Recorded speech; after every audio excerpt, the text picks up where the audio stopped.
different. Bwana, assalamu alaikum mashariki, assalamu alaikum kaskazini, assalamu alaikum kusini. Bwana, kwa majina naitwa Maalim Samata, ukipenda niite Kolonel la Simba kutoka Dufu Science Media. We are different. Bwana, hapa nipo katika viwanja vya Islah Tanzania Madrasa. Ni katika miongoni mwa viwanja vikubwa ambavyo ukivitaja ambavyo vinapokea upako wa kustadia sifa za mtukufu daraja Mtume wetu Muhammad, basi uache kukitaja kiwanja hiki cha Islah. Bwana, ukitazama kiwanja hiki kinaonekana kimetulia tuli, kana kwamba hakuna tukio lolote lililotokea siku chache zilizopita. Bwana, ndani ya uwanja huu panapo mnamo tarehe 26 ya mwezi Julai 2026 hapa katika viwanja hivi vya Islah paliwaka moto. Bwana, hapa palitokea mtarange wa miamba miwili kati ya El Ghazali Madrasa wenyeji kutoka pande za Magomeni chini ya King Hafiz Ngozi, lakini pia miamba kutoka kwa pande za Zanzibari. Hawa ni wavuka maji, manahodha hawa, Safina Kipwida. Bwana, hapa kulifanyika balaa zito sana. Bwana, kama unadhania kwamba Safina Kipwida pamoja na Ghazali walikuwa wanachekesha, basi Dufu Science tunasema kwamba walikuwa wachekeshi, bali wewe ndio ulikuwa ukijitekenya kisha ukicheka mwenyewe. Bwana, kabla sijaweza kuendelea lakini nikuletee klipu hii ya video, halafu niambie umeelewa nini hapo katika hii klipu ya video ambayo nakwenda kukuletea hivi punde. Itazame hiyo.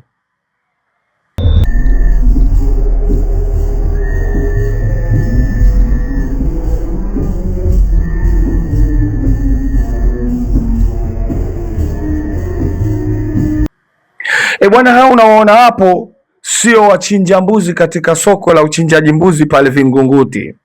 Hao unawaona hapo, hao ni wanamaji, manahodha kutoka pande za Zanzibari. Hao ni Safina Kipwida.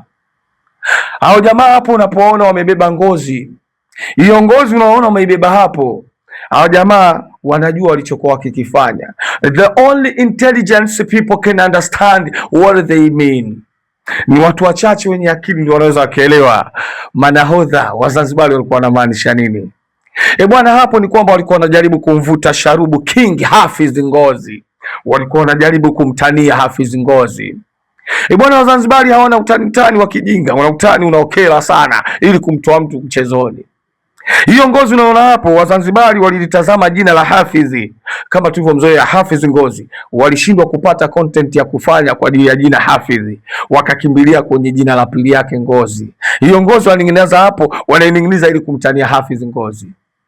Bwana, Wazanzibari wamesafiri umbali wa kilomita 73 ambazo ni sawa na maili 42.62 kutoka Zanzibar kuja Mzizima ambayo ndio Dar es Salaam ya sasa. Wazanzibari wamepasua more than millions of tides, wamepasua mawimbi zaidi ya mamilioni kutoka visiwani Zanzibar kuja Dar es Salaam. Bwana, Wazanzibari wametoka kwao wakiwa wameaga, hawakuja kichwa. Wanaume walikuja kazini wana. Kolonel la Simba hapa kutoka Dufu Science na kuletea uchambuzi kwa uchache kuhusiana na kile ambacho kilijiri kutokea pale viwanja vya Islah Arena. Bwana, unavyomzungumzia Hafiz Ngozi, maanake unazungumzia bawaba za mlango wa El Ghazali timu dunia. Maanake kwamba bila bawaba kukubali, maanake mlango hautofunguka.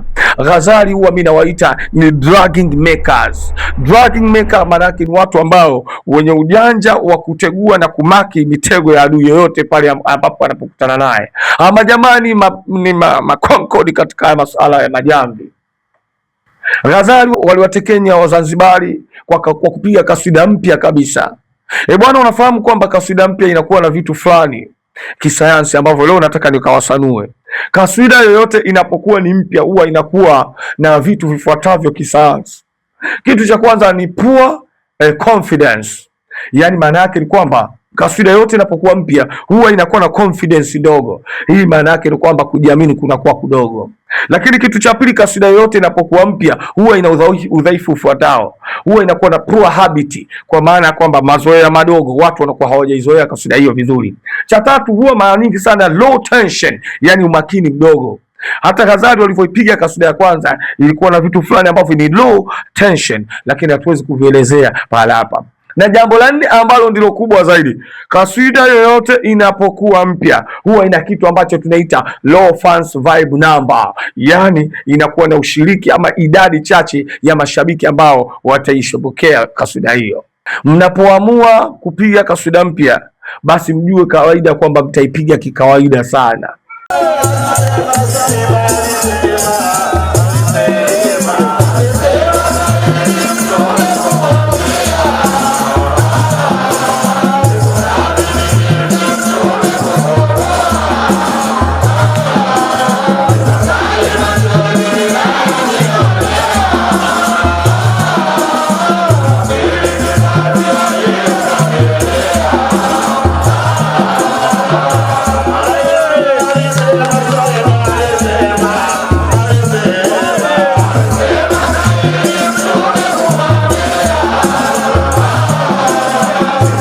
Hicho ndicho kilitokea kwa Al-Ghazali katika Jamvi na Safina Kipwida pale Islah Arena majuzi. Na hili jambo la kupiga kaswida mpya Ghazali hawakulifanya kwa bahati mbaya. Nimekwambia hawa ni dragging makers, walifanya makusudi. Lengo ni ili kumwingiza Safina ama Mzanzibari katika mtego ambao wao Al-Ghazali waliutaka. Hapa waliwatekenya Wazanzibari, na ndio maana nikakwambia Ghazali ni dragging makers. Kaswida ya kwanza Ghazali ilikuwa na ujumbe mmoja mzuri, very clear na wenye kutafsirika kwa urahisi sana. Hebu sikilize hapa ujumbe huo.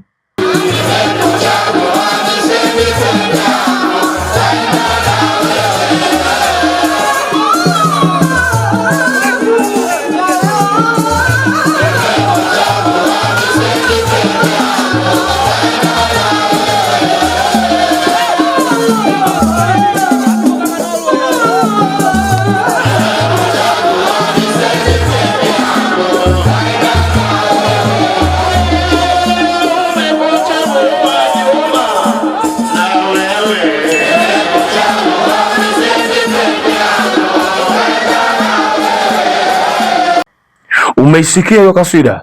Wanakuambia wanakwenda na yeye Mtume sallallahu alaihi wasallam.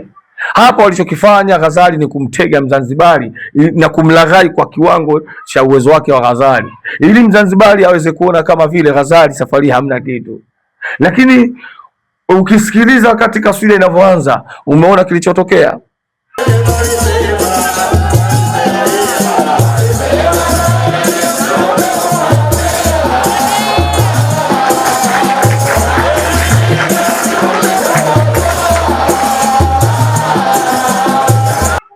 Hayo uliosikia hapo ni makofi ya Wazanzibari, sio wabunge katika bunge la Dodoma. Hayo ni makofi ya Wazanzibari. Bwana, kwa nini walishangilia Wazanzibari? Wazanzibari walishangilia wakati Ghazali aliporusha ikaswida tu kwa sababu zile ambazo nimezitaja hapo. Poor confidence. Kaswida yao Ghazali ya kwanza ilikuwa na poor confidence. Jambo la pili ilikuwa na low tension. La tatu ilikuwa na low habit au poor habit. Na la nne ilikuwa na low fans vibe number. Wazanzibari wakaona leo tumewamaliza timu dunia. Lakini Waswahili wana msemo wao mmoja, wao wanasema ukijisifu una mbio, msifie na anayekukimbiza. Kaswida ya kwanza upande wa miamba kutoka Zanzibar, Safina Kipwida, ilikuwa ni opposite ya kaswida ya Ghazali. Maana yake kwamba ilikuwa na high tension, ilikuwa na high pressure, ilikuwa na high confidence, ilikuwa na strong habit, ilikuwa na high fast vibe number. Kaswida ya Wazanzibari ilishiba, ilikuwa na vitu vyote hivyo. Hebu itazame hapa walivyorusha tu peke yake, uone kilichokuwa kinatokea.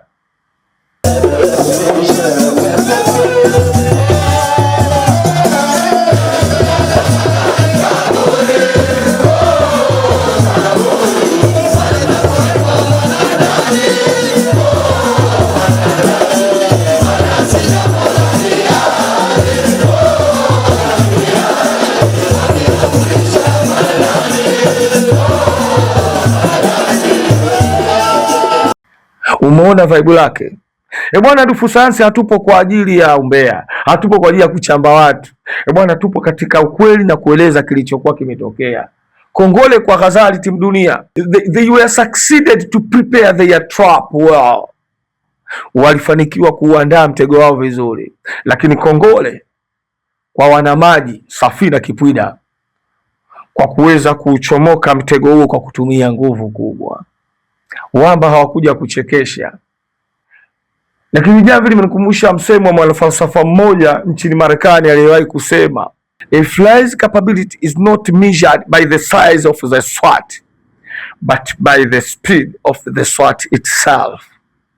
Aliwahi kuzungumza mwanafalsafa huyo akasema, uwezo wa nzi haupimwi kwa ukubwa wa kofi, bali uwezo wa nzi hupimwa kwa spidi ya kofi lenyewe. Matokeo ya kaswida za kwanza tunasema hii, kuna mtu mmoja hapa alitamani kuomba ceasefire, siwezi kumtaja, lakini matokeo ya kaswida za pili yalikwenda kuwaacha wengi mdomo wazi. Watu hawakuamini kilichotokea.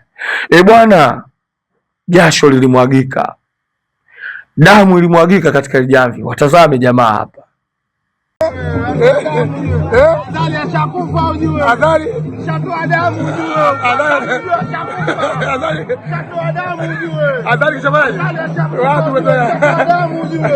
Ona balaa hilo. Bwana, Ghazali waliporudi katika kasida ya pili walihakikisha ufalme unabaki nyumbani na kombe linabaki nyumbani. Wanaume waliingia kazini. Katika kasida ya pili Ghazali walifanya umafia mzito sana. Ghazali walifanya umafia mmoja wa ajabu sana. Ghazali walifanya retaliation strike, shambulizi la kulipiza kisasi. Hawakuja kichovu.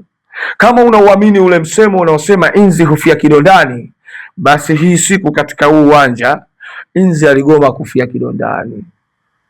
Ghazali walishusha ballistic missiles pale katikati. Ghazali waliwachezesha mashabiki wao, watu walilicheza dufu katikati.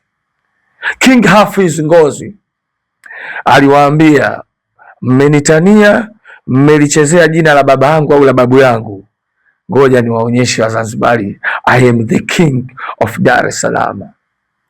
Bwana, Ghazali walishusha ballistic missiles pale katikati za kufa mtu, watu walilicheza dufu watake wastake.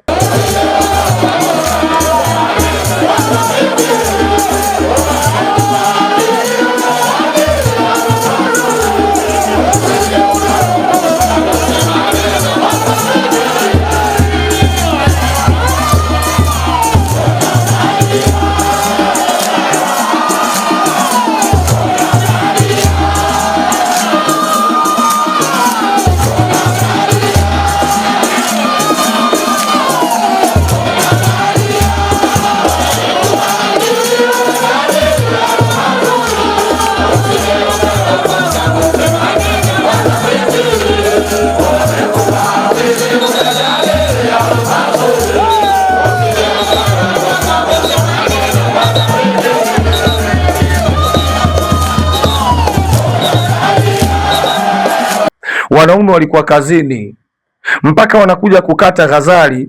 Wallahi watu hawaamini, umafi waliofanya ni mzito. Na kuna swali moja Ghazali waliwauliza Wazanzibari, hebu lisikilize hili swali hapa. Kikao cha familia kinasema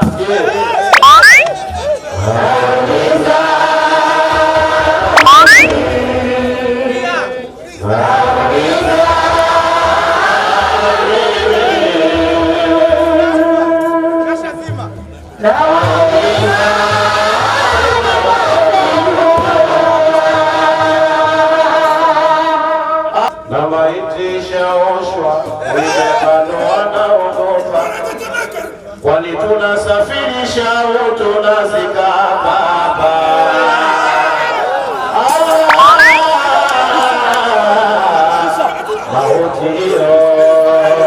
Kuna kitu kimoja ambacho natamani waulize, kizizi gani wanacho? Ghazali nimeona majamvi yao mengi, wakimaliza wao kasida ya pili kijiji chote huwa wanaondoka nacho. Walikikusanya kijiji lakini wakaondoka nacho. Uwanja ulibaki mweupe, watu walobaki ni wachache. Lakini Wazanzibari wanaume wakasema hapana, bwana, hii lazima tuijibu. Kutokujibu hii ni udhaifu. Bwana, Wazanzibari hawachekeshi kama nilivyokuambia, walirudi tena. Walichokifanya waliokuwepo wameshuhudia.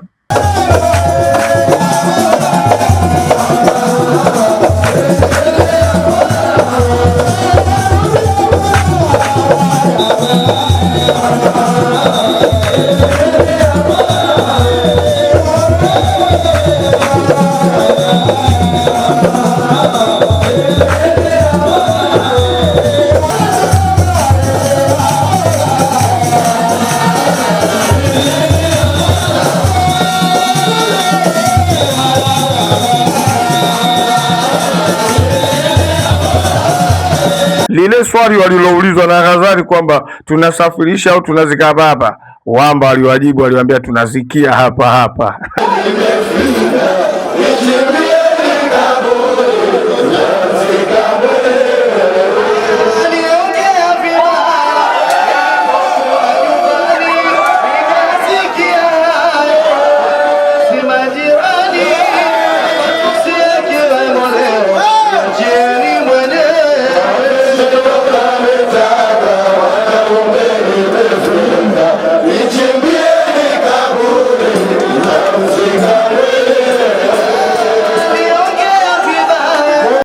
Wapemba hawaondoki hivi hivi.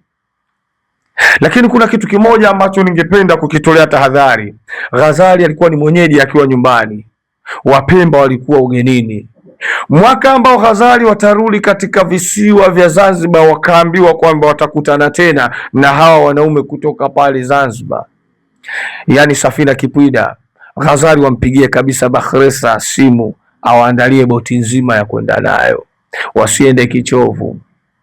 Bwana, Wapemba hawana mzaha, watakwenda kufanya retaliation strike ya kufa mtu kule. Ghazali lazima wajipange, lakini King Hafidh Ngozi naamini atajipanga, ila kuchomoka itakuwa ni ndoto. Bwana, Dufu Science Media tupo kwa ajili ya kuchambulia vitu kama hivi. Toa maoni yako, toa komenti zako, tuambie una nini unatamani tukichambue hapa. Alamsiki.